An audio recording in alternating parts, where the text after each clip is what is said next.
Hi, this is Dave at Golden State Inspections, and I just got done here at 1891 Salerno Place, and I'm all done. Haven't really found much that I wouldn't have expected to find here. I think the bigger thing is going to be on the roof. There was a broken roof tile just above the garage here. There's an area in the back where the tile's not sitting flush with the tile next to it, so I would just have that readjusted. The one here needs to be resealed. And then there are two areas, and this is one of them. And then on the far side of the house over here, where when you get your eyes level with it, you can see the roof sheathing. So if you can see it, that means water can obviously hit it. From what I can see, it doesn't appear as if it's been an issue yet, but if you leave it in that condition, I'm sure it will be eventually. So they should be able to fix that pretty easily by maybe adding a tile on the edge or redoing the flashing. So definitely take care of that, because the roof is obviously the first line of defense on water, but all pretty typical stuff. Over here is your main water shutoff. I did test the pressure at one of the other hose bibs, and you're on the low end, but on the inside all the pressure at the fixtures seemed adequate. So nonetheless, there's the shutoff. Here are some sprinkler valves. Looks like you're both on a drip system.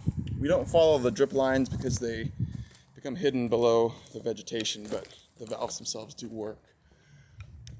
On the outside, really not a whole lot more to show you. Touch up on the paint in a couple areas where you see wood. I think the only area that I really remember is seeing the kick plate at the back slider door. So touch up on the paint there, and then seal. So in and around some of the windows. General rule of thumb is anywhere where two different building materials meet should have a seal, and it's just caulking. So I would go through and seal up the best you can, just to make sure that water's not going to get in. Here at the northern exterior is your main electrical panel. Everything's wired correctly. And your main gas valve here. On the inside, the house has been lived in for a few years, so some minor staining to the carpet.